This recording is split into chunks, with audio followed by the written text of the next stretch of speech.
So, thank you very much Всем большое спасибо, that I can be again here giving a lecture about personality disorders. за то, что я снова могу быть здесь с вами и читать лекцию о расстройствах личности.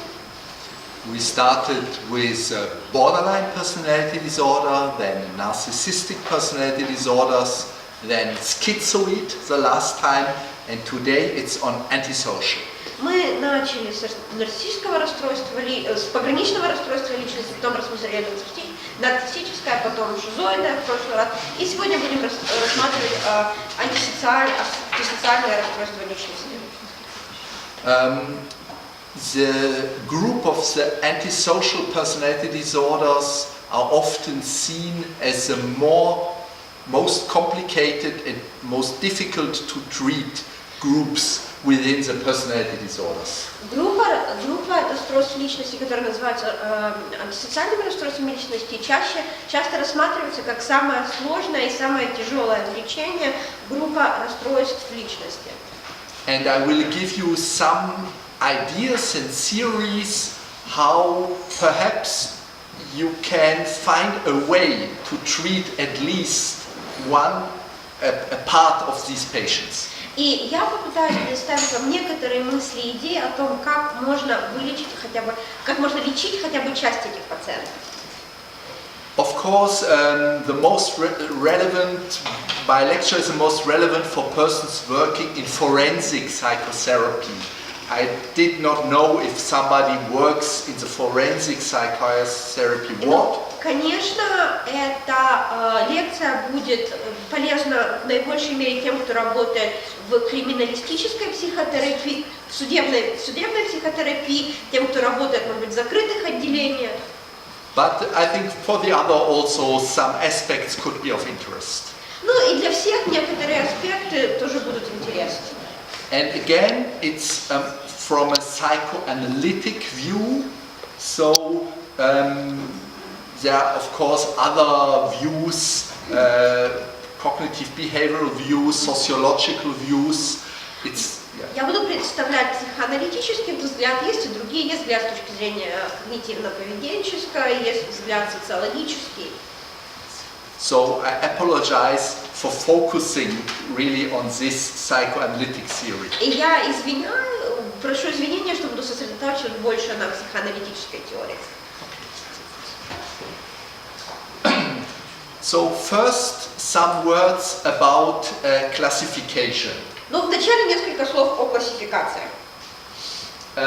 Clinical experience suggests that the antisocial label is applied to a broad spectrum of patients. Клинический опыт указывает на то, что эта нозология применяется к широкому спектру пациентов. Ranging from totally untreatable to those who are really treatable under certain conditions. И в этот спектр входят как невозможные пациенты, которых невозможно лечить, так и пациенты, которые при определенных условиях можно лечить. And I give many supervision with therapists working with offenders, for example, sexual offenders, as a supervisor, and really it was always a surprise that patient you think that you can treat them easily, you cannot treat, and other you can treat. Я работаю как супервизор с психотерапевтами, которые работают с преступниками, совершившими преступления в сексуальной почве, например. И я когда их супервизирую, я всегда удивляюсь. Пациенты, которые вам кажется, вы легко сможете лечить, они не поддаются лечению. Пациенты, которые вы считаете, что не будут поддаваться лечению, вы можете их лечить. For Otto Kernberg, the famous theorist of personality disorders, he said antisocial personality disorder you cannot treat. Отто Кернберг, известный теоретик расстройств личности, говорит, что невозможно лечить антисоциальное расстройство личности. But this is not true, it's a question of terminology. Но это неправда, и здесь вопрос терминологии. So what he means, Kernberg is a group of malignant narcissistic patients with antisocial behavior and psychopathy. То, что имеет ту группу, которую подразумевает Кernberg, это пациенты с злокачественным нарциссизмом и психопатией, так сказать. But if you have the DSM or ICD classification, Но если рассмотреть классификацию DSM или МКБ, within the anti-personality disorders are more behaviorally categorized types of personality with impulsivity, aggression or lack of responsibility. туда входят больше группы расстройств личности, которые характеризуются поведенчески, характеризуются импульсивностью, безответственностью, агрессивностью. So it's clear some are more unstable or impulsive personalities. То есть есть личности, которые более импульсивные или нестабильные, Or narcissistic personalities with high vulnerability. или, например, очень уязвимые нарциссические личности. But many are not psychopaths and have a better prognosis. Но многие из них не являются психопатами, и прогноз их лучше. On the other side, there are some real psychopaths Но с другой стороны, есть некоторые настоящие психопаты, with more adaptive traits у которых могут быть более адаптивные черты, that not fulfill the DSM and ICD criteria of antisocial personality. Они владеют большим количеством адаптивных черт, и они могут не выполнять критерии МКБ или ДСМ для антисоциального расстройства личности. So we will later return to this problem. Мы к этой проблеме позже вернемся. So the most important difference is the capacity of mentalization. То есть очень важно, самый важный аспект – это способность к ментализации, To feel guilt and remorse. способность чувствовать вину и раскаяние.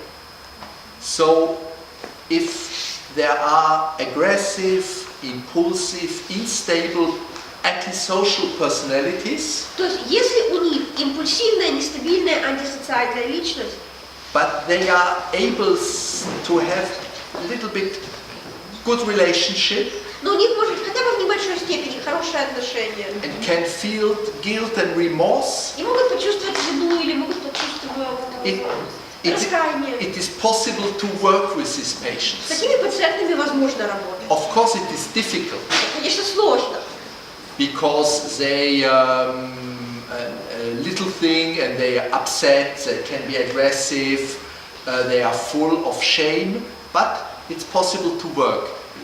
So the most important thing is if a person is able to make a relationship, a bond with other persons. И они могут из-за каждой мелочи быть расстроены, они могут обижаться, быть агрессивными, но если есть возможность у человека построить хотя бы какую-то связь, какие-то отношения, это самое важное. These are the already mentioned DSM criteria. Here is DSM-4, now we have DSM-5. Это критерии по ДСМ, здесь ДСМ-4, у нас уже сейчас ДСМ-5. So what you need is a pervasive pattern of disregard for and violation of the rights of others. То есть здесь идет устойчивое, первозивное игнорирование или нарушение прав других людей. So it's not enough to have this one time or two times in your life. То есть недостаточно какого-то одного или двух эпизодов в течение жизни. For example, I will come back later, in adolescence there is often some delinquency. Я вернусь к подросткам, и в подростковом возрасте часто бывает некая деликвентность. Some children or adolescents are stealing sometimes things, little things, Ну, например, дети и подростки, они могут красть какие-то мелочи. but later this behavior disappears. Но потом это поведение пропадает. This has a certain psychodynamic functioning, but they are not antisocial. Ну, там за этим стоит определенное психодинамическое функционирование, но они не являются антисоциальными. So, it must occur after 15 years. То есть это нарушение личности должно проявляться после в возрасте больше 15 лет. You can sometimes have in children, in little children, also how to say precursors of antisocial personality disorders. У детей иногда можно увидеть некоторые проявления, которые предвосхищают развитие антисоциального расстройства личности. For example, extreme opposite behavior. Например, сильное оппозициональное поведение, Externalizing behavior, экстернализирующее поведение. and very important, torturing animals. И очень важно это издевательство над животными. This is when you make anamnesis with personality disorder patients, always ask them about stealing and torturing animals. Если вы собираете анамнез у пациентов с расстройством личности, всегда спрашивайте про воровство и про издевательство над животными. So it's not very social accepted to ask a person, do you steal and do you have tortured before animals? But these are very important questions. Ну, то есть это не очень социально удобоваримо спрашивать у человека, а не воровали вы или там не мучили вы или вы животных. Но это очень важно для этого анализа. For example, torturing an animal is making a weak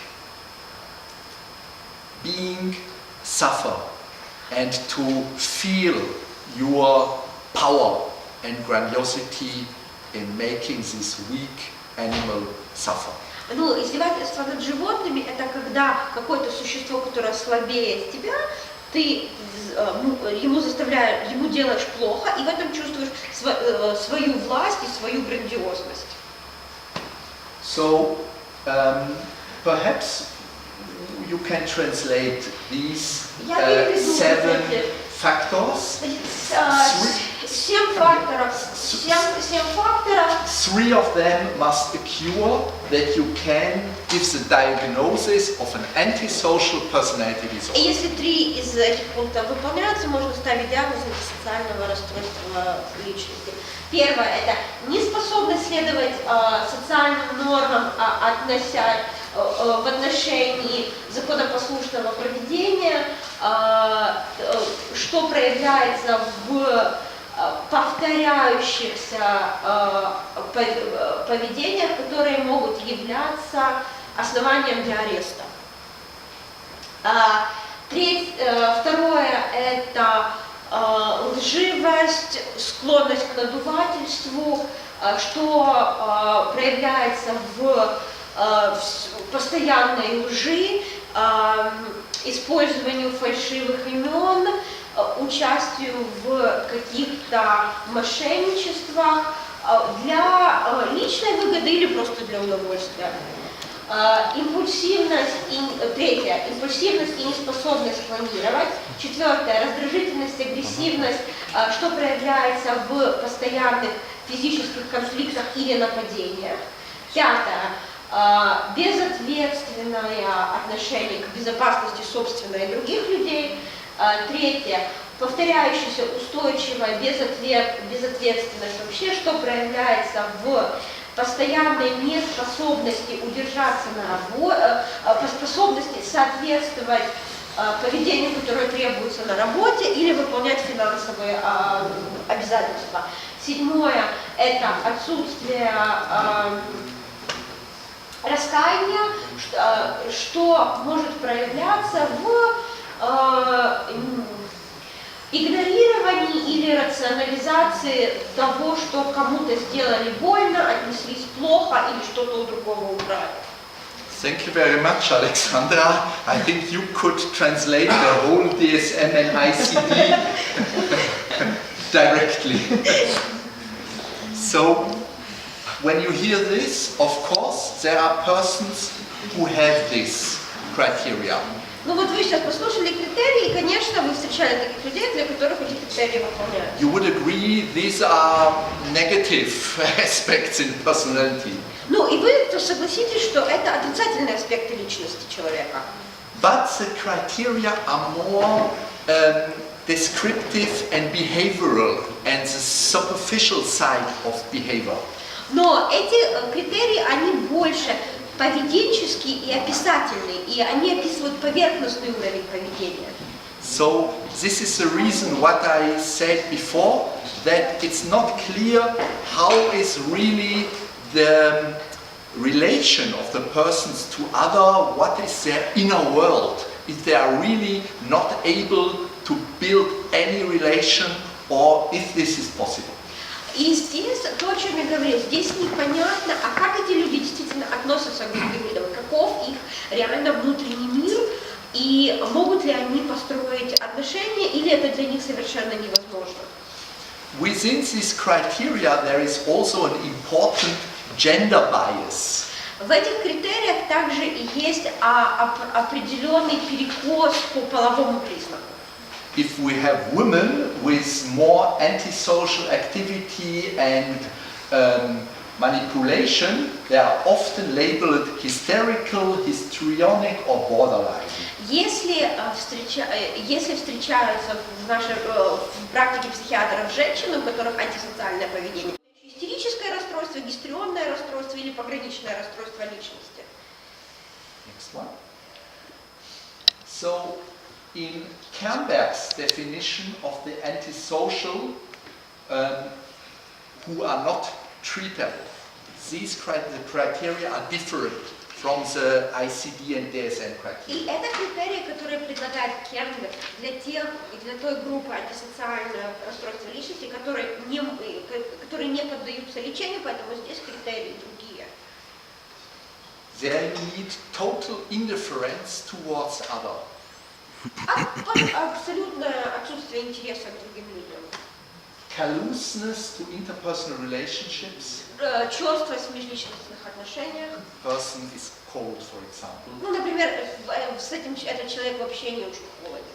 Outbreaks of violence. Вспышки агрессии. Dominance of aggression. Вспышки насилия, доминирование агрессии. And sometimes sadism. И иногда садизм. And this is corresponding more to the classical psychopath. И это больше отвечает к описанию классического психопата. But this person must not be criminal. Но этот человек не обязательно преступник. Could be adaptive, antisocial. Может быть, это более адаптивный вид антисоциального расстройства. This concept of Kernberg is very near of the malignant narcissistic personality disorder. Эта концепция Кернберга лежит где-то рядом с злокачественным нарциссизмом. How to differentiate? Как их различать? In both groups you have a pathological self-organization. В обоих группах будет патологическая организация самости self. Central egoism and egocentricity.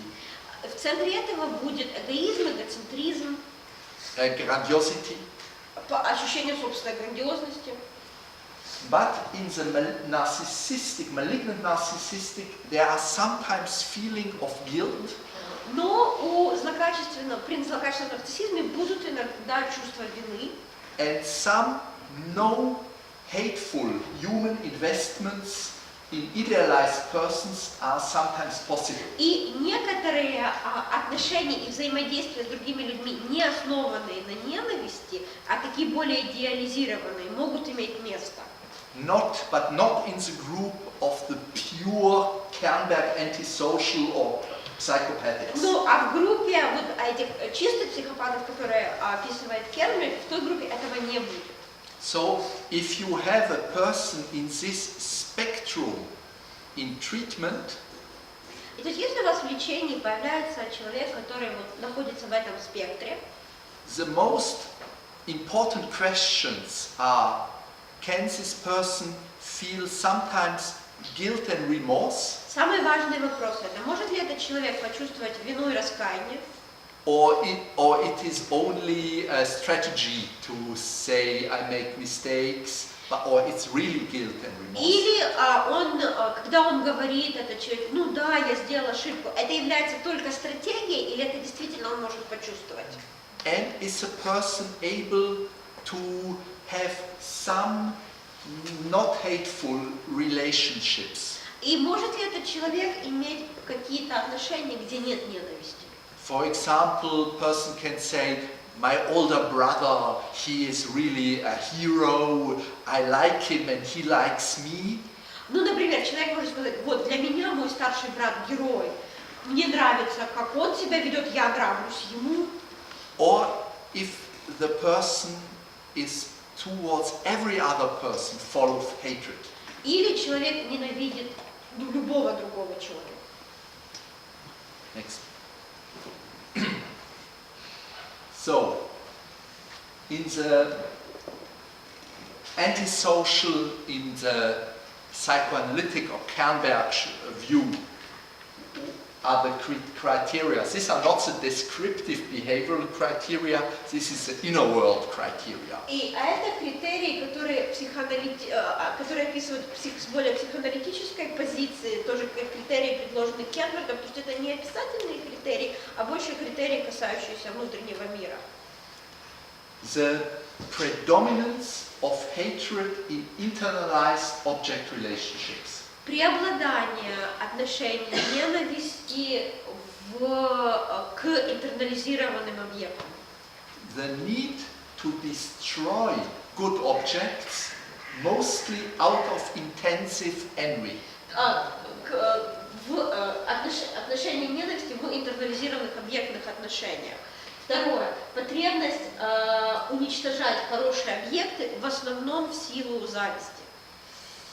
I have had one patient, a woman, and she had a lot of important problems. She was severely traumatized, had problems big problems in her life. И у меня была пациентка, женщина, у нее было много очень важных проблем, у нее была серьезная травма, у нее было много других разных проблем в жизни. But even she needed therapy, she destroyed the therapy. И даже хотя она и нуждалась в терапии, она ее уничтожала. Perhaps we can later discuss why she did this. I think envy is something very important. When you are in therapy, it's clear you feel always a sort of, inferior towards the therapist. That there is a sort of hierarchy. You as a person, you need help. You as a patient. И здесь эта зависть очень важна, потому что, приходя в терапию, ты все равно чувствуешь себя в более низком, в униженном некотором положении, потому что есть по отношению к терапевту, есть определенная иерархия в терапии, и ты приходишь, и тебе нужна эта терапия, тебе нужна помощь. And this patient, she, for example, said to me, Dr. Dammann, talk about your problems. I'm sure I can help you. Это мне эта пациентка говорила, доктор Дамманн, а расскажите-ка о своих проблемах. Я уверена, что смогу вам помочь. And she did not want to understand my view, but to have security or to be sure that I am bad and I will not understand her. И у нее не было желания понять мою точку зрения, у нее было желание получить чувство безопасности, удостоверившись, что я плохой и я ее не пойму. Sometimes she made, once she made it my office, the name she changed, and marked Dr. Mengele, Dr. Mengele was a concentration camp German doctor who killed thousands of persons. Она один раз мне поменяла, изменила табличку на моем офисе и написала доктор Менгель. Доктор Менгель это был доктор в концлагере, который убил тысячи людей.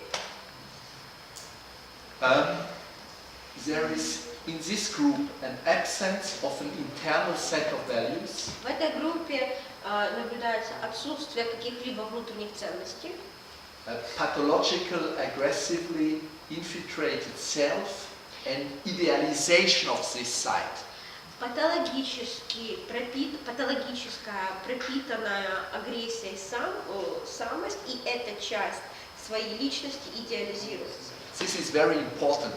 The malignant one also have aggressive, hatred sides, but they are not idealizing them. But this group, I am bad and I am proud to be bad. При злокачественном нарциссизме тоже будет эта агрессивная сторона, но там они ее не идеализируют, а здесь позиция такая: я плохой и я этим горжусь. Violence in most relationships. Насилие будет проявляться в большинстве их отношений. And a basic paranoid orientation, И базовая параноидная ориентация, which is defended by a psychopathic defense. которая защищается психопатической защитой. So these persons are very strategical, tactical in behavior. То есть эти пациенты, они подходят к поведению очень так с точки зрения стратегии и тактики. So the psychopathic transference is, I have the power and I will not say a lot about things. And you are the weak or the victim and I decide about our relationship. И перенос здесь будет такой: у меня власть и сила, я не буду много рассказывать о любом, всяком разном, а ты здесь слабый, и ты здесь жертва, и я буду решать, что вас такое. The opposite is a paranoid side. If you confront these persons too much, it can oscillate and the opposite occur and they feel paranoid, attacked by you. Но обратная сторона этой медали – это эта параноидная часть. Если этих пациентов слишком много конфронтировать, то они потом переходят как бы в другую фазу и начинают бояться, и начинают чувствовать, что их атакуют. Переходят в параноидное состояние и начинают чувствовать, что их атакуют. These female patient I talk about, sometimes she feels paranoid and then she go to medical ethical consultations and to newspapers. Эта пациентка, которую я рассказываю, она почувствовала, что я ее атакую, и она пошла на консультации по медицинской этике, и потом пошла в газеты. This was very difficult for me, you can imagine. И как вы можете себе представить, мне с этим было очень тяжело. She told me in the sessions, I was in the ethical committee of the Psychoanalytic Society and I talk about you. Она мне на сессиях рассказывала, я пошла в этический комитет психоаналитической ассоциации и про вас все рассказала. Like I am the criminal. Как будто здесь преступник я. But she was stealing things from my room. Но она у меня из кабинета крала некоторые предметы. Making holes in my bicycle. Она мне проткнула шины на велосипеде. And sometimes crying in my room that other person come to hear what I do in this office with this poor woman. И кричала иногда, у меня сидя в кабинете, чтобы кто-то еще зашел и посмотрел, что тут в этом кабинете с бедной женщиной делают. So, in the psychopaths or severe antisocial group, there are two groups. The more passive one, the wolf in sheep's clothes and the more aggressive, dangerous psychopath. И в группе антисоциального расстройства личности есть как бы две группы. Это более пассивная часть, это как волки в овечьей шкуре. И более активная, агрессивная группа. Now I will give you some basic psychodynamic ideas about antisocial persons and how to treat. И я сейчас вам попытаюсь предложить несколько базовых психодинамических идей о том, что есть такое антисоциальные личности и как их лечить. First of all, a delinquent or criminal act can be found in different levels of personality organization. Прежде всего, деликвентное или криминальное поведение может быть найдено на разных уровнях организации личности. For example, exhibitionism can be in neurotic, in borderline organized, or in psychotic. Ну, например, экзибиционизм может быть как и при невротической организации, так и при пограничной организации, так и при психотической организации.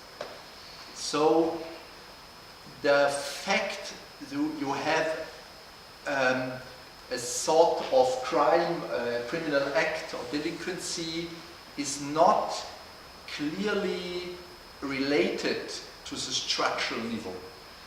То есть тот факт, что есть некое криминальное или деликвентное поведение, не обязательно отвечает один на один тому, что есть какие-то, не имеет четкого соответствия на структурном уровне. Of course, if you have a murder, sadistic murder of different persons, this cannot occur in neurotic persons. Но с другой стороны, если у вас есть там, несколько садистических убийств, то это, конечно, на невротическом уровне не встречается.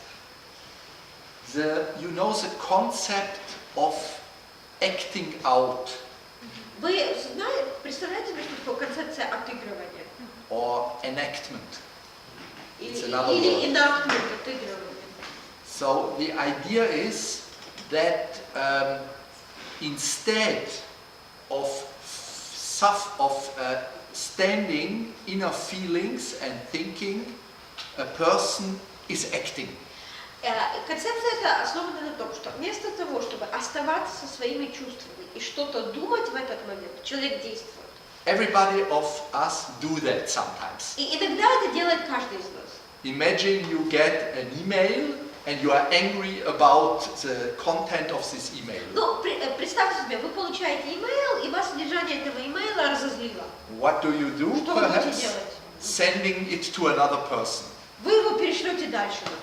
Look how this person is idiot or mad and treating me.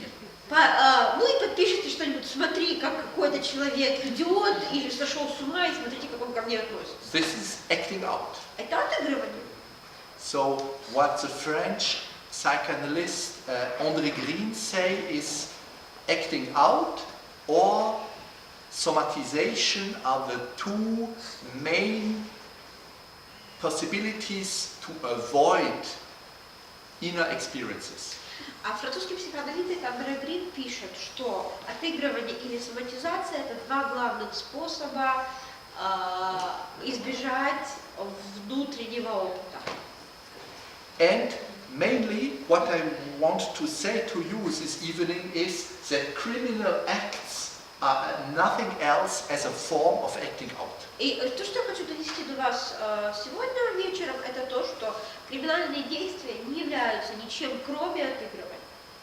So if you have this view, you can see the delinquency or the criminal act is an unconscious presentation of inner conflicts in the outside world. И тогда можно посмотреть за этим и понять, что внешние действия являются репрезентацией внутреннего конфликта во внешнем мире.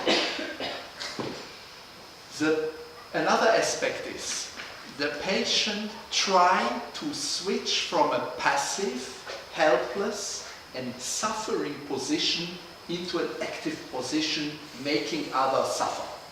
И здесь также что еще случается? Что пациент пытается перейти из пассивной страдающей позиции в активную позицию, где он заставляет страдать других. With these ideas, you can get already a first contact to the behavior of the patient, that he makes something from his inner world outside, and he tried to be more active and less passive. И вот тогда, таким образом, держа эти две мысли в голове, можно сделать первое приближение к поведению пациента, то, что он пытается что-то из своего внутреннего выразить во внешнем мире и пытается из пассивной позиции перейти в активную. There is also another important aspect. It's Winnicott's idea that antisocial behavior can be understood as a cry for relationship. И есть еще идея Винникотта, что антисоциальное поведение может быть расценено как крик о потребности отношений.